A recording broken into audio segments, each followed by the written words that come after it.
Olá pessoal, tudo bem? Hoje nós vamos falar um pouco sobre a terceira fase modernista, tá? Então, assim, o que é a terceira fase, né? A gente viu a primeira fase, que é a fase heróica, a gente viu a segunda fase, que é a geração de 30, né? E hoje a gente vai ver então a terceira fase modernista. Eu deixei para vocês aqui o slide com material e que eu vou explicar agora para vocês, tá certo? Então, assim, vamos lá. Tá mudando aqui. Tá, então vamos lá. Também essa terceira fase modernista, ela também é chamada de geração de 45, como a segunda fase era chamada de geração de 30. A geração de 30, porque ela começou de 1930 até 1945. E essa terceira fase, ela começou na geração de 45, ela começou no ano de 1945, quando terminou a Segunda Guerra Mundial, e alguns autores dizem que ela vem até os dias atuais, outros que ela vai até 1900, na década de 60 e outros que elas vão até a década de 80. Então há uma dúvida, né? Porque de lá para cá não se criou nada. Então o que se tem são primeira, segunda, terceira fase modernista. Alguns utilizam como fase contemporânea os dias atuais, ou uma cultura pós-moderna. Então, assim, não existe um nome hoje específico para isso, né? Mas existem características de obras que são produzidas hoje. Então, vamos começar. Então, também chamada de geração de 45, a terceira fase. Essa é a última fase do modernismo, que começa em 1945 e que se estende até 1980, conforme alguns autores, tá? Alguns estudiosos ainda preferem apontar o fim do modernismo na década de 60, outros ainda afirmam que o modernismo ele está presente até os dias atuais, tá? Os escritores desse período, eles possuíam uma atitude mais formal. Então, o que aconteceu nessa primeira, segunda e terceira fase? A gente tem, no pré-modernismo, a necessidade ali do grupo dos cinco de sair daquela coisa formal, de criar coisas novas, de modernizar as artes. E é isso que eles fazem na primeira e na segunda fase. Eles começam a produzir poemas sem rima, sem estética, sem preocupação com estética, né? A prosa vem com uma linguagem mais informal, então trazendo a linguagem dos personagens, uma linguagem coloquial. Então, essa diferença dessa linguagem urbana, né, para personagens regionalistas, tal. Então, na terceira fase, ele vai buscar toda essa atitude mais formal que tinha lá no parnasianismo, lá no simbolismo com a poesia. Então, ele faz essa oposição ao espírito radical, né, que teve a primeira e a segunda fase. Então, muito mais contestador e de liberdade, que foi desenvolvida lá na semana de 22. Quanto ao contexto histórico dessa terceira fase, na primeira e na segunda fase, a gente teve todas as duas fases passando por guerras mundiais, por Primeira e Segunda Guerra Mundial. Esse período ele foi um período menos conturbado, não mais calmo, mas menos conturbado em relação às outras duas gerações. Então, em fase de redemocratização do país, visto que em 1945 termina o Estado Novo, né, que fora implementado pela ditadura de Getúlio Vargas. Em 45 também é o fim da Segunda Guerra Mundial e do sistema totalitário do nazismo. Entretanto, tem início a Guerra Fria entre Estados Unidos e União Soviética e também a corrida armamentista. Então são momentos também bem difíceis, mas não tão quanto as outras duas guerras mundiais. Algumas características dessa terceira fase, né? Que é o academicismo, o passadismo e retorno ao passado. Então veja, essa terceira fase ele começa a buscar de novo as questões lá formais lá de trás, então do realismo, do parnasianismo, do próprio simbolismo. Ele faz uma oposição a essa liberdade, né, formal que tinha a primeira e a segunda fase. Então traz experimentações artísticas novas, ele traz um realismo fantástico. O que é o realismo fantástico? Aquilo que foge à realidade, aquilo que a gente não questiona, né? Então, por exemplo, quando a gente fala em filmes como Matrix, um exemplo, né? Daí a gente assiste aquele filme cheio de coisas. Nossa, que absurdo! Nossa, o cara não pode fazer isso. Ai, foge muito à realidade. Isso é uma história fantástica que a gente chama. Que não, a gente não se preocupa com aquilo que é possível ou é impossível, tá? Então, retorno à forma poética, que é a valorização da métrica e da rima. Então, buscar isso, né? Esse formal lá dos poemas parnasianos, dos poemas simbolistas, com rima, porque a primeira e a segunda fase, não, tinha os versos brancos, os versos sem rima, sem métrica, e aí a terceira fase vem resgatar esse tipo de poema muito mais formal. A influência do parnasianismo e do simbolismo, essas inovações linguísticas e metalinguística, o regionalismo universal e essa temática social humana. Na primeira e na segunda fase, a gente tem uma temática muito mais política, né, e social. Aqui ele vem buscar na terceira fase essa temática muito mais humana, então preocupada mais com o psicológico dos seres humanos, dos personagens, trazendo o que as pessoas pensam, como que elas agem, né, as frustrações, as angústias. Então, e uma linguagem mais objetiva, tá? Na prosa modernista, a gente vai ter a prosa urbana, que a principal característica dessa prosa urbana é a ambientação nos espaços da cidade, em detrimento do campo e do espaço agrário. Então, nesse estilo, a gente tem a escritora Lígia Fagundes Telles. Ainda vem com a prosa regionalista, aí com essas histórias que se passam no campo, da vida agrária, da fala coloquial, do regionalismo, né? Então, por exemplo, as obras do Guimarães Rosa, que vem trazer todo esse personagem regional, tá? O sertanejo, né? O pessoal que trabalha que mora no sertão, então as pessoas mais simples, com uma linguagem coloquial, com uma linguagem mais simples.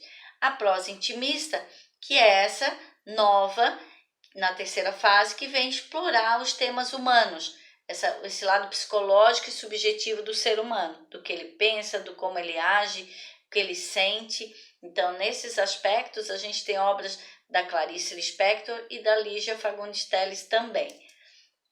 Na poesia, como ele vai resgatar toda a questão formal lá do simbolismo e do parnasianismo, né? Então, ela é apresentada nesses aspectos de equilíbrio. Então, por isso que os poetas dessa fase, eles eram chamados de neoparnasianos. Por que neoparnasianos? Porque ele vem buscar essa poesia feita lá do Olavo Bilac, lá na poesia parnasiana, com a preocupação com a estética, com a metrificação, com a versificação, a busca da perfeição, culto à forma, coisa que a primeira e a segunda fase eliminaram por completo, tá? Aí a gente tem autores e obras dessa terceira fase, o João Cabral de Melo Neto, com Morte e Vida Severina, Clarice Lispector, com A Hora da Estrela, João Guimarães Rosa, com Grande Sertão Veredas, Ariano Suassuna, com Alto da Compadecida, né? Lígia Fagundes Telles, com Verão no Aquário, então várias outras obras, tá? Aqui eu citei alguns autores com as suas principais obras. E aí a gente tem aqui, deixei para vocês um resuminho das 3 fases modernistas. Então, o que trata a primeira fase? É a primeira geração modernista, chama-se a fase heróica, né, que também é conhecida, e ela é representada principalmente pela triade modernista, que são os escritores Manuel Bandeira, Mário de Andrade e Oswald de Andrade. Então, esse trio deu continuidade àquilo que foi criado lá em 1922, ele trouxe para a primeira fase, essa coisa nova, moderna, questionadora, né, de questões políticas, então apresentando uma estética transgressora, testando os limites da forma e do conteúdo, tá? Com as escolas tradicionais do nosso país, né? Na segunda fase, a gente tem a geração de 30. Então, os escritores da literatura modernista dos anos 30, eles deram continuidade às conquistas da primeira fase. Então, contudo, diante de um contexto histórico beligerante, era preciso voltar as atenções para a realidade e utilizar a literatura como instrumento de denúncia e análise social, tanto na prosa quanto na poesia. Então, eles estavam muito preocupados dessa denúncia, né, social, política, que passava o país naquele momento. Então, a gente tem os principais representantes aí dessa fase, o Graciliano Ramos, a Raquel de Queiroz, o Carlos Drummond de Andrade, a Cecília Meirelles, Vinícius de Moraes, entre tantos outros, tá? E a terceira fase, que é a pesquisa estética e a renovação das formas de expressão, então literária, tanto na poesia quanto na prosa. Foram as principais características da geração de 45, caminhando em direção à experimentação. Os autores da terceira fase vislumbraram outras possibilidades temáticas, deixando em segundo plano as preocupações políticas lá da segunda fase, ideológicas e culturais, que marcaram a geração de 30. Seus principais representantes foram Clarice Lispector, Guimarães Rosa, João Cabral de Melo Neto, Mário Quintana, a Lígia Fagundes Telles e dentre outros, tá?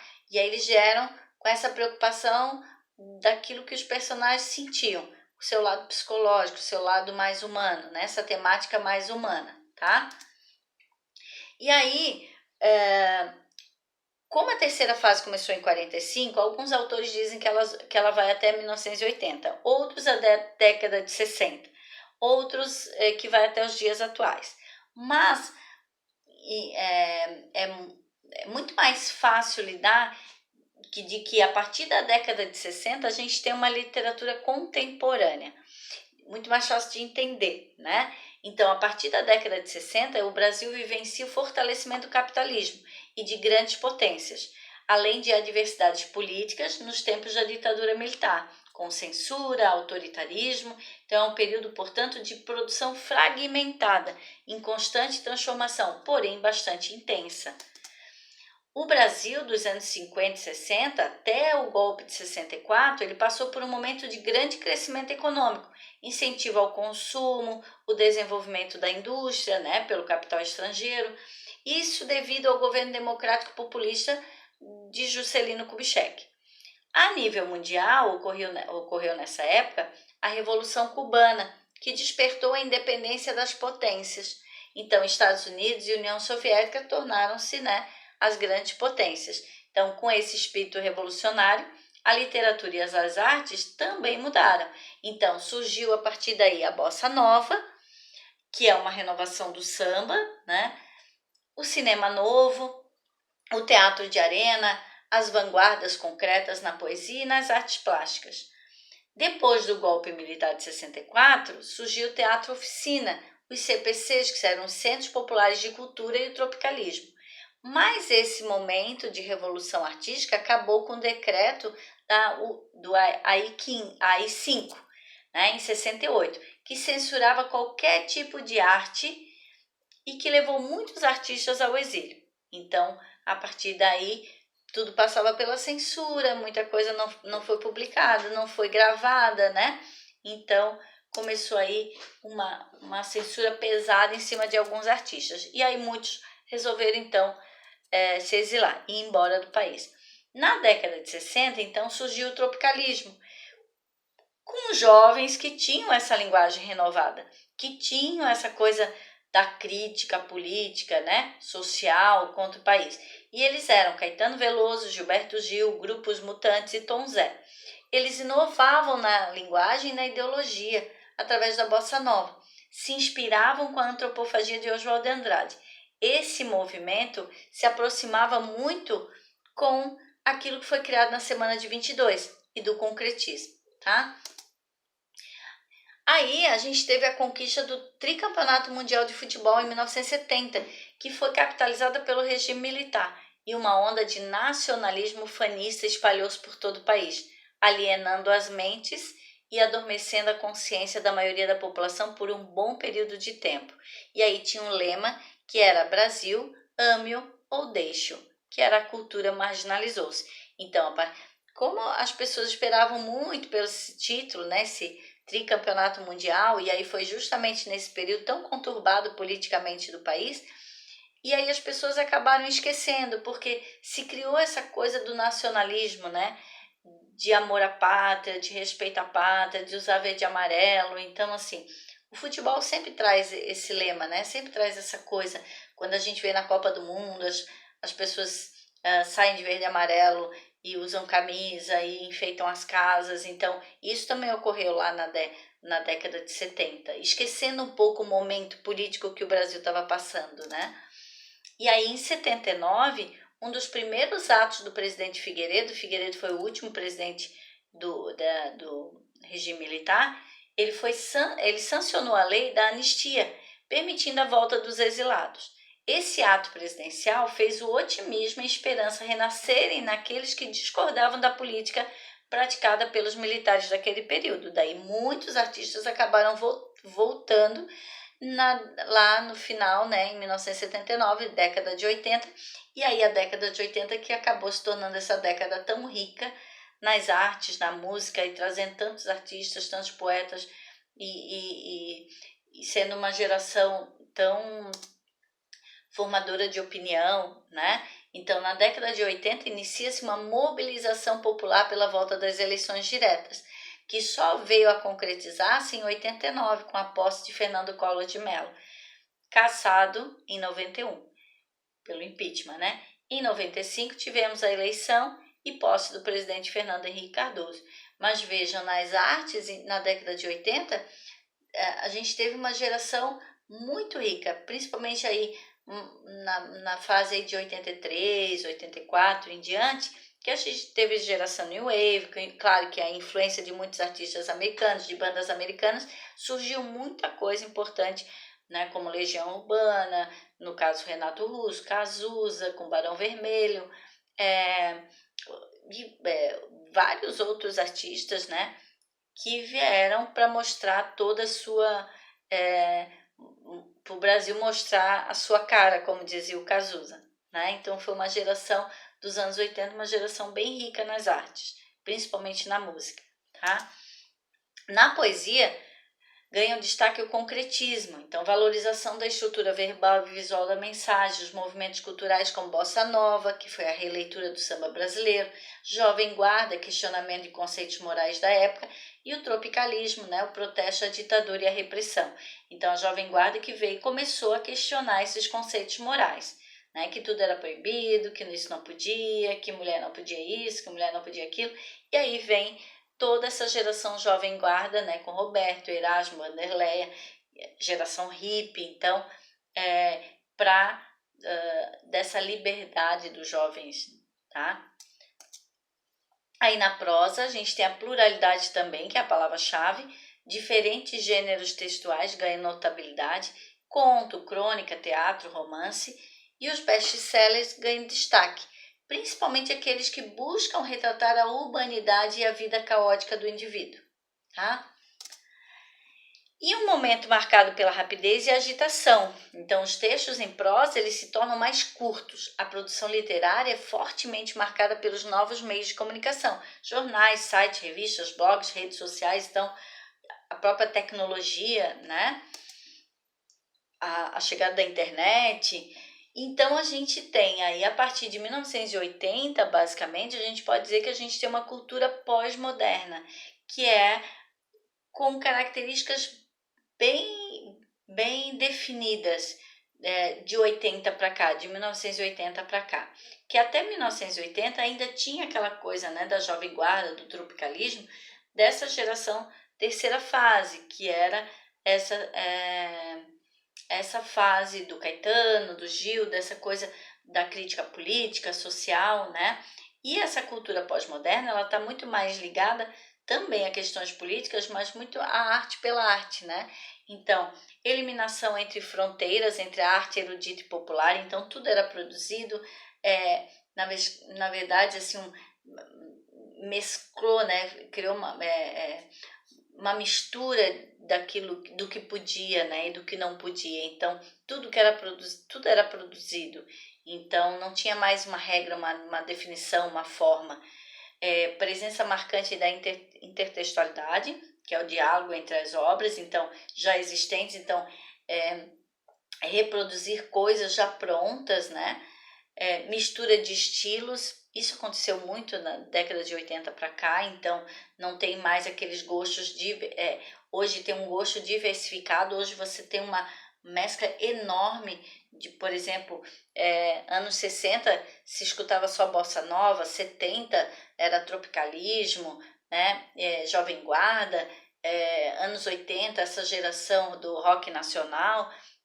A partir dali, você começa a ter uma mistura, uma mescla de uma diversidade cultural, artística bem grande. Então, preocupação com o presente, sem a projeção ou perspectiva do futuro. Na dramaturgia, especificamente, surgiu um espectador mais ativo, né, mais participante, que passou a fazer parte de uma interação entre atores e plateia.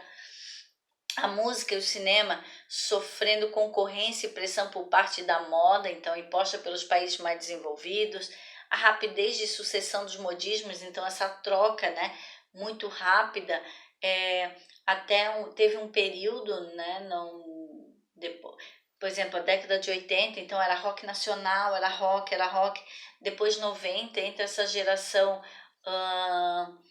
de axé, né, então teve uma geração aí que ficou um tempão, depois no ano 2000, que teve aquela geração colorida, né? Então, de usar roupas coloridas, então esse modismo.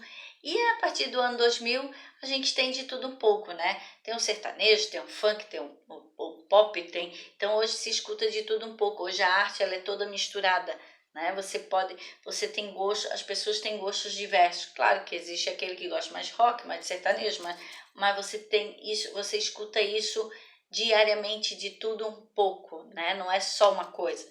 Eu vou escutar só axé, eu vou escutar só samba, eu vou escutar só pagode, eu vou escutar... Não, hoje não existe essa delimitação, né? Então, e o lucro ele passou a reinar na sociedade brasileira. Então, essa concorrência, né, exacerbada pelo dinheiro, essa correria da coisa do mundo capitalista, então isso ficou muito nessa cultura pós-moderna, tá?